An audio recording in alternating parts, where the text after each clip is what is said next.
एक तरफ युद्ध में सीज फायर का ऐलान, 5 दिनों की शांति की बात, तो दूसरी ओर ईरान के न्यूक्लियर पावर प्लांट पर हमला।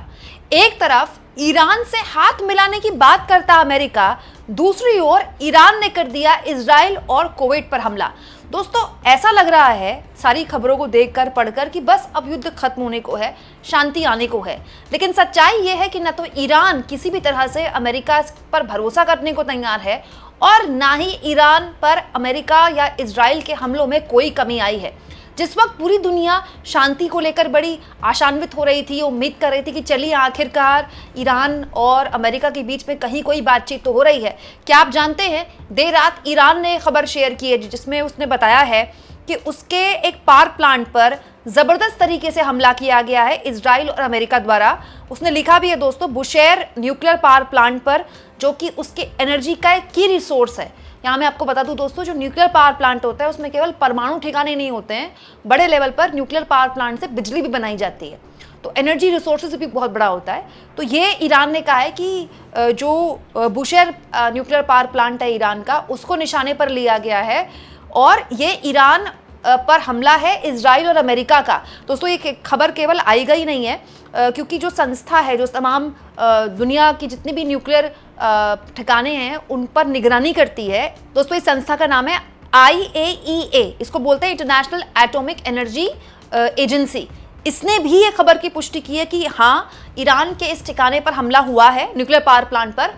हालांकि उन्होंने ये भी कहा है कि कोई जानमाल का नुकसान नहीं हुआ है, लेकिन हमला हुआ है। तो एक तरफ दोस्तों अमेरिका 5 दिन के एक तरह से युद्ध विराम का ऐलान करता है और 15 मांगे रखता है ईरान पर, तो वही दूसरी ओर ईरान भाई लगातार इजराइल और कुवैत पर हमला करने की दावा भी कर रहा है और तस्वीरें भी आ रही है। दोस्तों, ये खबर अल जजीरा इंग्लिश ने पोस्ट की है जिसमें उसने कहा है कि कुवैत एयरपोर्ट पर ईरानी ड्रोन का अटैक हुआ है, बाकायदा तस्वीरों में वहां पर धुआं भी दिखाई दे रहा है। दोस्तों, दूसरी खबर, ये वीडियो पोस्ट किया जा रहा है सोशल मीडिया में, इस वीडियो के जरिए दावा किया जा रहा है कि ये जो है ईरान का हमला है इजराइल के पावर प्लांट पर।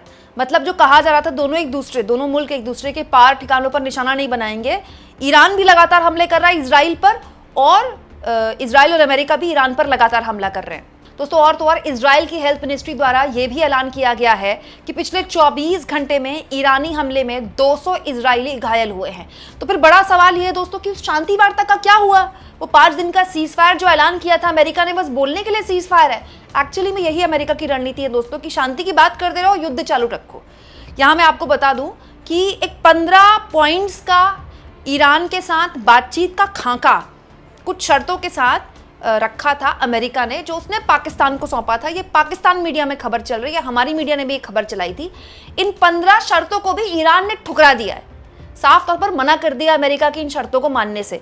अब वो 15 शर्तें क्या हैं दोस्तों, ये मैं आपको बताती हूँ। ईरान को अपनी सभी परमाणु क्षमताओं को खत्म करना होगा पूरी तरह। ईरान अपनी धरती पर यूरेनियम संवर्धन का काम बंद करेगा पूरी तरह। ईरान को लिखित में स्थायी प्रतिबद्धता देनी होगी, कभी भी परमाणु हथियार बनाने की कोशिश नहीं करेगा।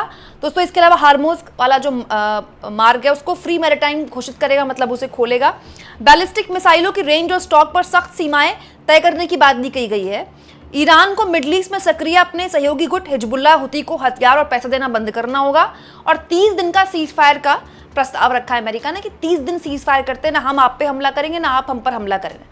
मतलब ईरान से कहा जा रहा है कि पूरी तरह से वो अपना न्यूक्लियर प्रोग्राम बंद करेगा और लिखित में कहेगा कि कभी नहीं बनाएगा। तो दोस्तों, ये तो ईरान पहले ही कह रहा था। जब ये हमला हुआ उस पर, उसके 1-1.5 दिन पहले ईरान और अमेरिका की जो बातचीत हुई थी उसमें ब्रिटेन ने बाद में खुद कहा है कि ईरान वो उन चीज़ों के लिए मान गया जो वहाँ प्रशासन भी नहीं मनवा पाया था। ट्रंप प्रशासन की ये कामयाबी थी, लेकिन उसके बावजूद उस पर हमला हो गया। दोस्तों, बैलिस्टिक मिसाइल और ड्रोन ही तो हैं जिसके जरिए ईरान खुद को बचा रहा है और उसकी वजह से पूरी दुनिया पर दबाव बना रहा है। अब अमेरिका कह रहा है कि आप बैलिस्टिक मिसाइल्स में भी सीमा तय करेंगे, लेकिन अब जानकारी ये निकल कर आ रही है दोस्तों कि ईरान ने इस सीज फायर को ठुकरा दिया है। दरअसल ये पूरी शर्तें जो लगाई है अमेरिका की, उसको ही ठुकरा दिया है। क्यों? क्योंकि दोस्तों, बात बहुत सीधी है।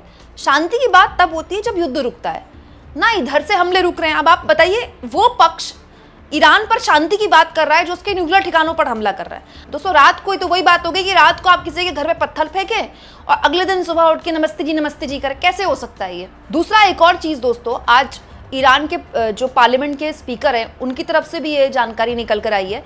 इसके अलावा भी ईरान की तरफ से लगातार ये बयान आ रहे हैं कि हम इस बात पर लगातार नज़र बनाए हुए हैं कि इस पूरे इलाके में अमेरिका किस तरह से अपनी सैनिकों का जो गतिविधियां हैं वो बढ़ा रहा है। इसमें कोई दो राय नहीं। हाल के दिनों में इस तरह की खबरें छपी हैं, लगातार ये आर्टिकल्स मैं आपको दिखा रही हूँ, जिसमें इंटरनेशनल मीडिया में भी एक आर्टिकल्स छपे हैं जिसमें स्टेट ऑफ हार्मोन्स पर अपने मरीन्स भेजने का तैयारी कर रहा है अमेरिका, या फिर भेज चुका है। मतलब इधर अमेरिका सीज फायर की बात करता है 1 महीने की, उधर अमेरिका लगातार हमले जारी रखता है। इधर अमेरिका युद्ध रोकने की शर्तें रखता है ईरान पर, उधर अपने सैनिक भेज रहा है वहां पर। तो ऐसे में ईरान के पास और विकल्प क्या है? वो शांति की बात स्वीकार कैसे करे जब शांति है ही नहीं कहीं। तो वहीं दूसरी ओर दोस्तों, ईरान के जो तेवर हैं कहीं भी नरम नहीं पड़े। ईरान के नेवी के कमांडर रियर एडमिरल शहराम ईरानी ने वार्न किया है अमेरिका को कि यूएसएस अब्राहम लिंकन, जो कि अमेरिका का बहुत बड़ा इंपॉर्टेंट युद्धपोत है, वो लगातार हमारी सर्वेलेंस में है और हमारी आर्मी उसको टारगेट करेगी ईरानी मिसाइलों से। यहाँ मैं आपको बता दूं दोस्तों, ये वही युद्धपोत है अमेरिका का अब्राहम लिंकन, जिसको बाकायदा इस युद्ध के लिए आगे बढ़ाया गया था इसी इलाके में। बाद में खबर आई कि इस पर निशाना साध दिया है, इसको एक तरह से काफ़ी नुकसान पहुंचाया है ईरान ने, और उसके बाद यहाँ से करीब 1000 किलोमीटर दूर अमेरिका को यहाँ से इसको ले जाना पड़ा। ये अमेरिका की बहुत ही बड़ी स्ट्रैटेजिक हार थी कि इतना बड़ा युद्धपोत आखिर यहाँ तक ईरान पहुंच कैसे गया, ईरान की मिसाइल पहुंच कैसे गई।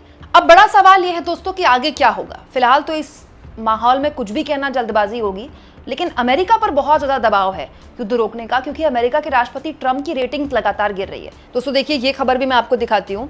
रॉयटर्स के मुताबिक अमेरिका के राष्ट्रपति की जो रेटिंग है वो 36% पर आ गई है। मतलब डोनाल्ड ट्रंप जब से राष्ट्रपति बने हैं, जो कि उनको बहुत प्रचंड बहुमत मिला था, बहुत बड़े मैंडेट से वो राष्ट्रपति बने थे, तब से लेकर अब तक इतनी ज़्यादा उनकी रेटिंग कभी नहीं गिरी।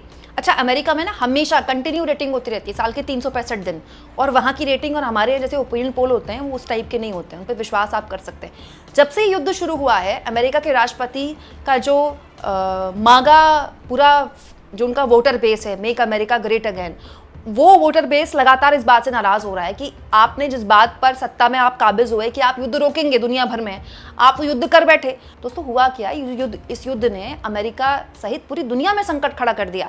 हालांकि सबसे ज़्यादा तेल का जो रिफाइनरी का काम है वो अमेरिका में है, उसके बावजूद भी अमेरिका में गैस के दाम लगातार बढ़ रहे हैं। और दोस्तों वहाँ पर जब गैस महंगी होगी तो जाहिर तौर पर लोग अपनी जेब ढीली करके थोड़ी ट्रम्प के गुण गाएंगे। तो पॉइंट ये कि ट्रम्प की जो रेटिंग है वो लगातार गिर रही है, तो अमेरिका के राष्ट्रपति के लिए तो ये ज़रूरी है ही कि वो युद्ध रोकें। लेकिन इन सब गतिरोधों से एक बात समझ में आती है कि वो चाहते तो है युद्ध रोकना, लेकिन युद्ध तो वो रोक नहीं पा रहे। तो या तो अमेरिका के राष्ट्रपति की इजराइल सुन नहीं रहा है, या फिर ये एक रणनीति है कि हम युद्ध रोकने की बात करेंगे लेकिन युद्ध चालू रखेंगे। इन हालातों में दोस्तों युद्ध फिलहाल तो कहीं रुकता हुआ दिखाई नहीं दे रहा है, क्योंकि एक देश दूसरे की न्यूक्लियर पावर ठिकानों पर हमला कर रहा है और दूसरा देश आसपास के देशों के एयरपोर्ट्स को निशाना बना रहा है। तो फिर ये तो हम बैक टू स्क्वायर वन में आ गए। आपको क्या लगता है दोस्तों? कमेंट बॉक्स में जरूर लिखें।